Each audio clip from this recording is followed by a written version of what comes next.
दोस्तों, आपका स्वागत है आउल सेड की एक नई स्टोरी में। आज जो मैं आपको कहानी सुनाने जा रहा हूँ वो थोड़ी अजीब है, थोड़ी डर भरी। बात है अरिज़ोना के साउथ वेस्ट की, जहाँ डिज़र्ट ख़त्म होते ही शुरू होता है एक थिक डार्क जंगल जिसे लोग द रेड लेबिरिंथ कहते हैं।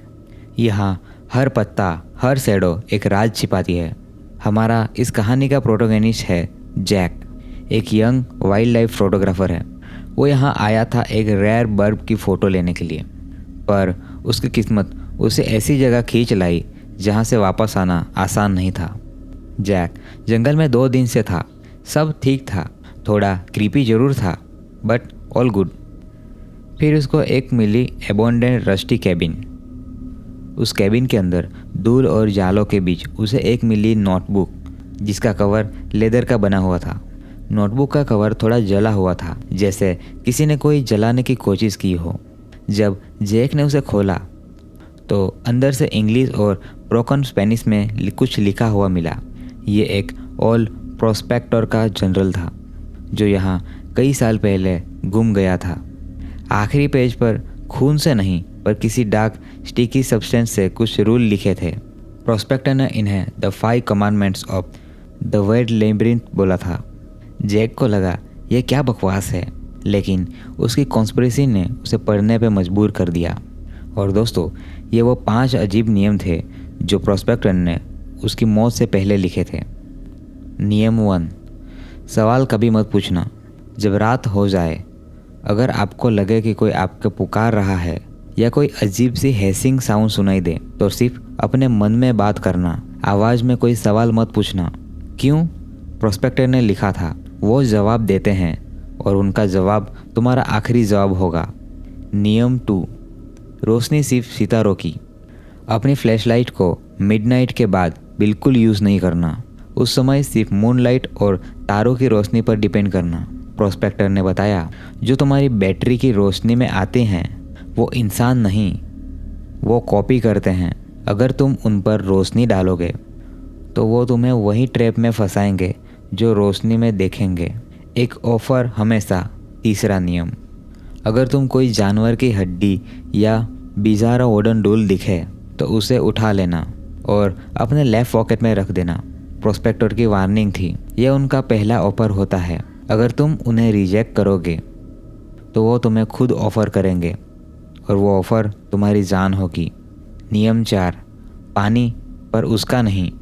तुम जंगल में जो पानी देखो, कोई झील, कोई छोटा सा पॉन्ड, उससे हमेशा दूर रहना। प्रोस्पेक्टर लिखता है, वो पानी ठंडा नहीं होता, वो हैवी होता है। उस पानी को मत पीना, उसको टच मत करना, उसकी रिफ्लेक्शन तुम्हारी नहीं होगी। नियम 5, चुप रहो। जब छिपकलियों की आवाज़ आना बंद हो जाए और एकदम से पूरा जंगल शांत हो जाए तो सांस रोक लेना। जब तक कोई छोटा साउंड वापस ना आ जाए, एक भी शब्द मत बोलना, क्योंकि इस टाइम पर वो हंटिंग पर है। यह सब पढ़ के जैक ने तुरंत नोटबुक बंद कर दी और बोला, पुराने ज़माने का कोई पागल आदमी था। उसकी हंसी छूट गई। फिर उसने बाहर देखा, रात हो चुकी थी। आसमान में चांद नहीं थे, सिर्फ चमकते तारे। एंड देन जैक ने अपनी पावरफुल फ्लैशलाइट निकाली। उसे नियम 2 बिल्कुल याद नहीं था। उसे लगा, मुझे ट्रेन तक जाना है, ये बकवास रूल नहीं रोक सकते। जैसे ही उसने लाइट ऑन की, जंगल में सारे साउंड्स रुक गए और वही पल उसके राइट साइड में ट्री के बीच एक छाया खड़ी थी, लंबी, पतली और इंसान जैसी। जैक घबराया नहीं। उसने गुस्से में आवाज़ लगाई, कौन है वहाँ? एंड ऐसा करके जैक ने पहला नियम तोड़ दिया। जो शैडो खड़ी थी वो धीरे से आगे बढ़ी और उसने एक आंसर दिया। यह आंसर जैक को हमेशा याद रहेगा, क्योंकि इसने उसकी लाइफ या उनकी मौत डिसाइड कर दी थी। जैक का दिल तेज़ी से धड़क रहा था। उसने नियम 1 तोड़ दिया था। उसने सवाल पूछा था और उस शैडो ने, जो अब लाइट में आकर थोड़ी ह्यूमन लाइक दिख रही थी, जवाब दिया। वो आवाज़ जैक की नहीं थी, बिल्कुल नहीं, पर वो आवाज़ जैक की माँ की थी। शैडो की आवाज़, बेटा जैकी, तुम वहाँ अकेले क्या कर रहे हो? तुम्हारी फ्लैशलाइट क्यों ऑन है? वापस आओ, मुझे डर लग रहा है। जैक बिल्कुल फ्रीज हो गया। उसके हाथ से लगभग फ्लैशलाइट गिरने वाली थी। उसकी माँ की डेथ तो 2 साल पहले हो चुकी थी। और हाँ, उसकी माँ हमेशा उसे जैकी ही बुलाती थी और ये बात यहाँ कोई नहीं जानता था। जैक अपने मन में ही, नहीं, यह कोई ट्रिक है, ये इम्पॉसिबल है, जैसे उसने मन में सोचा, उस शैडो ने एक कदम और आगे बढ़ाया। उसके चेहरे पर कोई फ्यूचर नहीं था, फिर भी जैक को लगा कि वो मुस्कुरा रही है। शैडो माँ की आवाज़ में, अकेले मत रहो, आपने नियम 1 तोड़ा, तुम्हें जवाब मिल गया, अब तुम नियम 2 तोड़ चुके हो, इसलिए हम आपसे मिलने आए हैं। जैक को याद आया नियम 2, रोशनी सिर्फ सितारों की। उसने फ्लैश लाइट ऑन की थी, मिडनाइट का टाइम था। उसने नॉन ह्यूमन पर रोशनी डाली थी। शैडो तेजी से मूव हुई और अगली पल और वो केबिन की दीवार पे चढ़ गई। जैक ने देखा उसकी फ्लैशलाइट की रोशनी केबिन की रस्टी स्टील मेटल पर पड़ रही थी और नियम 2 की वार्निंग वो सच थी। जैक ने देखा जहाँ लाइट पड़ रही थी, रिफ्लेक्शन में कोई क्रीपी फिगर नहीं था, बल्कि वहाँ एक क्लियर इमेज थी। एक छोटा कोजी टेंट, उसके बगल में एक कैंप फायर था और टेंट से दूर पर वो रेड बर्ड बैठी हुई थी। शैडो, देखो जैकी, हमने कॉपी किया, तुम्हें वही मिल गया जो तुम लाइट में देखना चाहते हो। अब जाओ वहाँ अपने टेंट के पास। जैक की विल पावर ख़त्म हो गई थी, उसका दिमाग फॉगी होने लगा। उसको सिर्फ बर्ड की फ़ोटो लेने का ख्याल आ रहा था। उसने अपना एक्सपेंसिव कैमरा उठाया और फ्लैश लाइट छोड़कर उस रिफ्लेक्शन की तरफ चला गया। जैक बस कुछ फीट ही चला था और उसकी बूट के नीचे कुछ चीज़ टकराई। वो गिरने से बचा। गुस्से में उसने नीचे देखा, वहाँ एक पुरानी और गंदी हड्डी पड़ी हुई थी। शायद वो डियर की थी, पर उसकी शेप अजीब थी। जैक को अचानक नोटबुक की बात याद आई। नियम 3, द ऑफर। अगर तुम कोई जानवर की हड्डी या बिजेर वुडन डॉल दिखे तो उसे उठाकर अपना लेफ्ट पॉकेट में रख देना। जैक को लगा मैं पागल हो रहा हूँ, पर इस वक्त लॉजिक काम नहीं करेगा। उसने कांपते हाथों से वो हड्डी उठाई। वो हड्डी ठंडी नहीं थी, बल्कि गर्म थी, जैसे उसे अभी अभी ज़मीन से निकाला गया हो। उसने अपने लेफ्ट पॉकेट में डाल दिया। जैसे ही बोन पॉकेट में गई, जैक का दिमाग से रिफ्लेक्शन का जादू टूट गया। उसे रियलाइज़ हुआ कि वो केबिन के बिल्कुल ऑपोजिट डायरेक्शन में जा रहा था। अगर वो कुछ और कदम चलता तो किसी गहरी खाई में गिर जाता। शैडो अब थोड़ी देर से गुस्से में, तुमने रिजेक्ट कर दिया, तुमने ऑफर ले लिया, गलत किया। द शैडो केबिन के दीवार से नीचे उतरी और तेजी से जैक की तरफ आने लगी। जैक समझ गया था उसने रूल 1 ब्रेक किया था, तो उसे फॉल्स आंसर मिला।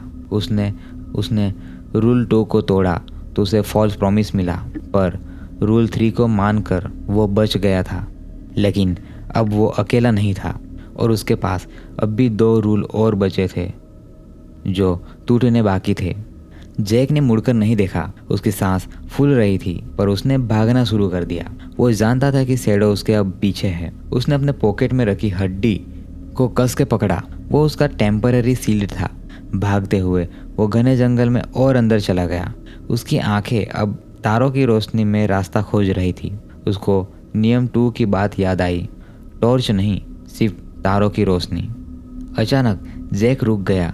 उसके सामने एक छोटा बेहतरीन तालाब था। मूनलाइट में पानी शाइनिंग और क्लिस्टर क्लियर दिख रहा था। जैक को प्यास भी बहुत लगी थी। उसका गला सूख रहा था। जैक अपने मन में ही, बस एक घूंट, उसे क्या होगा। पर फिर तुरंत उसको नियम 4 याद आ गया। पानी, पर उसका नहीं। प्रोस्पेक्टर की वार्निंग, उसकी रिफ्लेक्शन तुम्हारी नहीं होगी। जैक धीरे से पानी के पास गया। उसने झुककर देखा, उसकी रूह कांप गई। रिफ्लेक्शन में वो नहीं था। वहाँ एक पीला बेजान चेहरा दिख रहा था। उसकी आंखें खुली और खोखली लग रही थी। यह वही प्रोस्पेक्टर था जिसने नोटबुक लिखी थी, उसके पानी में डूबा हुआ। जैक एक झटके में पीछे हट गया।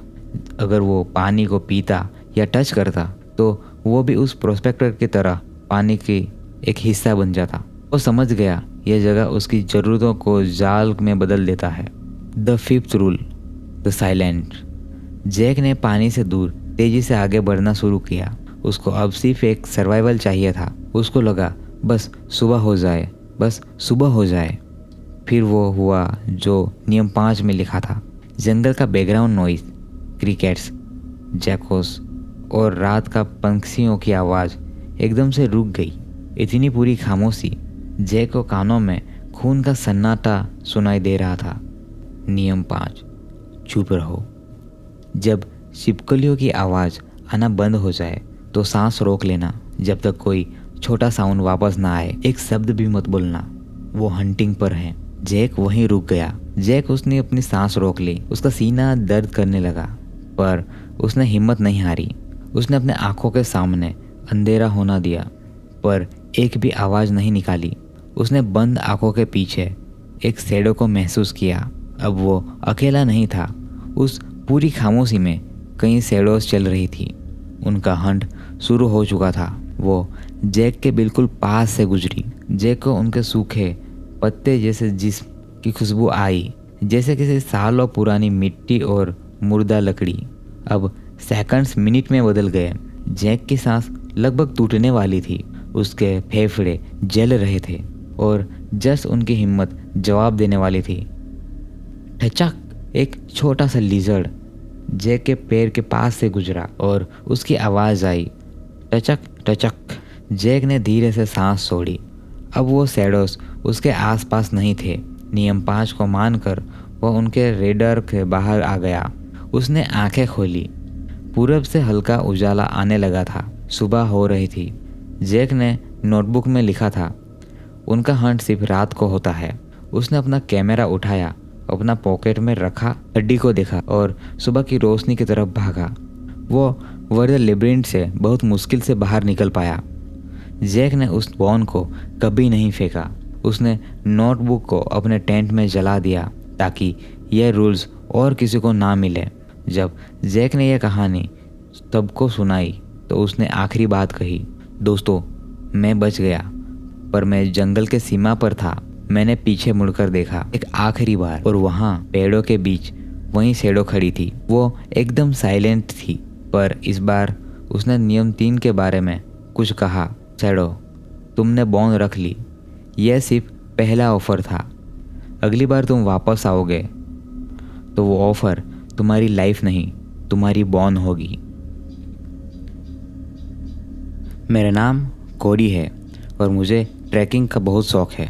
हर साल मैं किसी न किसी जगह जंगल की खोज में निकल जाता हूँ। मुझे कैलिफोर्निया और नेवाडा के बीच वो सुनसान पहाड़ बहुत पसंद है। यहाँ सिर्फ पत्थर और सन्नाटा होता है। ये कहानी उस वक्त की है जब मैं एक पुराने गोल्ड रश ट्रेल पर था। लोगों का कहना था कि वो रास्ता कर्स्ट है और वहाँ पे पुराने मीनार्स के गोश्त रहते हैं। दिन तो तेज धूप और थकान में निकल गया। शाम होते होते मैं एक गहरे सायों के पास पहुंच जाता हूं, जहां एक छोटा सा एक क्रैक बहता था, यानी नदी। मैंने वहीं अपना कैंप लगाया, एक छोटा सा टेंट और कैंप फायर के लिए लकड़ी। जैसे ही सूरज डूबा, ठंडी हवाएं चलने लगी। नदी की आवाज़ के सिवा सब कुछ खामोश था। मैंने अपना डिनर बनाया और आग के पास बैठ गया। आग के पास बैठकर मैं जनरल में लिखने लगा। तभी मुझे धीरे धीरे चलने की आवाज़ आई। आवाज़ हैवी थी, जैसे कोई मेटल शोवेल घसीट रहा हो। पहले तो मैंने सोचा कि कोई माउंटेन एनिमल होगा, शायद बियर, पर यह चलने का तरीका बहुत ज़्यादा इंसानों जैसा था। मैंने अपनी हेडलैम्प ऑन की और उस तरफ देखा जहाँ से आवाज़ आ रही थी। छायों की दीवारों पर मेरी रोशनी पड़ी, पर वहाँ कोई नहीं था, बस डार्क शैडोज और सूखे बुशेस। मैंने शांति से हेडलैम्प ऑफ की और जैसे ही अंधेरा वापस आया, वो आवाज़ नज़दीक आ गई। अब वो बिल्कुल मेरे टेंट के पीछे था। मेरी सांस मानो रुक सी गई। मैं हिला तक नहीं। मैंने हल्के से अपने पॉकेट नाइफ को पकड़ा और फिर मैंने साफ साफ सुना, जैसे कोई बहुत पुराना जंग भरा मेटल मेरे टेंट के कैनवास पर खरोच रहा हो। और उस खरोचने की आवाज़ के बीच मुझे मिट्टी और पुराने लेदर की स्मेल आई और फिर एक बहुत ठंडी दर्द भरी फुसफुसाहट आई। आवाज़ ऐसी थी जैसे पिछले 1500 साल से पानी नहीं पी सका हो। मेरा सोना तुमने देखा है? वो आवाज़ इतनी क्लोज थी कि मुझे लगा वो मेरे कान में बोल रही है, जबकि टेंट बंद था। मेरे हाथ कांप रहे थे। मैं टेंट के अंदर सांस रोके बैठा था। मैं जानता था कि यह कोई जानवर नहीं था, ये इंसान की आवाज़ थी, या इंसान का भूत। मेरा सोना तुमने देखा है? वो फुसफुसाहट फिर से आई। कॉडी ने फिर से हिम्मत की। उसने धीरे से अपनी पॉकेट नाइफ खोली और फिर तुरंत टेंट की जिप खोलकर बाहर निकल गया। बाहर बहुत अंधेरा था, सिर्फ कैंप फायर की मरती हुई रोशनी थी। मैंने फिर से हेडलाइट जलाई और उस तरफ घूम गया जहाँ से आवाज़ आई थी। वहाँ कोई नहीं था, बस रेत और पत्थर दिखे। पर ज़मीन पर ठीक मेरे टेंट के पीछे एक गहरा निशान था।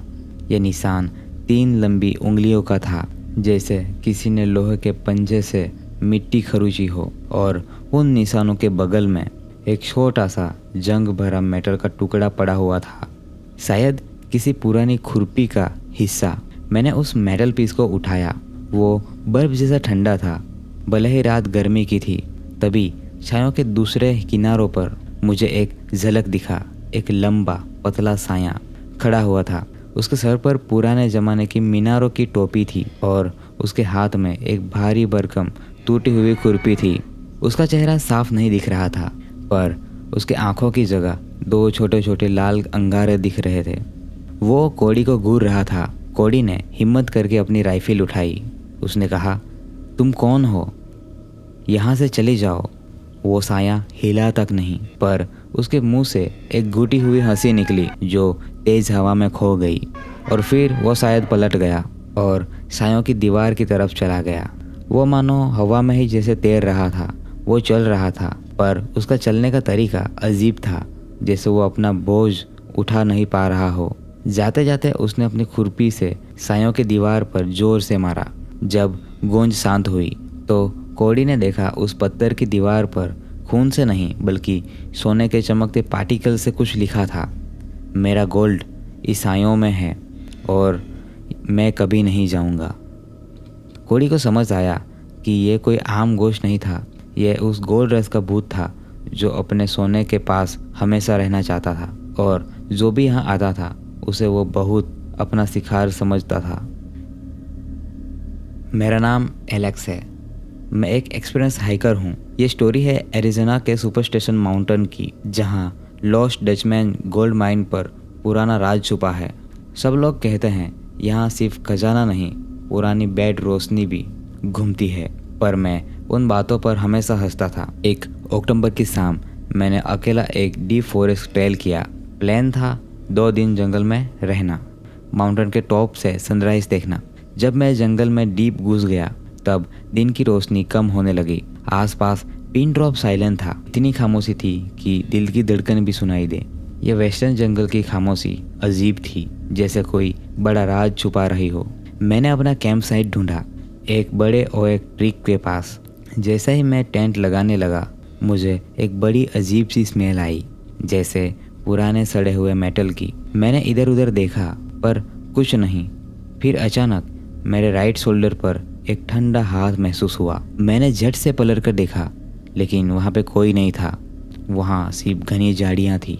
मैंने सोचा थकान से हेलुसिनेशन कर रहा हूँ, पर उस टच की अथेंटिक एहसास अब भी थी। मैंने जल्दी से टेंट लगाया और कैंप फायर जलाया। आग की रोशनी से मुझे थोड़ी हिम्मत मिली, पर वो अजीब सी बदबू और वो ठंडा टच मेरे दिमाग से जा ही नहीं रहा था। रात गहरी हो चुकी थी। मैं टेंट के अंदर स्लीपिंग बैग में था, पर नींद कहाँ। कैंप फायर की आखिरी चिंगारियों भी बुझ चुकी थी। बाहर सिर्फ पिच डार्क था। अचानक मुझे दूर कहीं से आवाज़ आई, जैसे कोई हल्का हल्का रोने की आवाज़। ऐसा लग रहा है जैसे बहुत कोई तकलीफ में हो और मदद के लिए बुला रहा हो। मैं तुरंत उठा।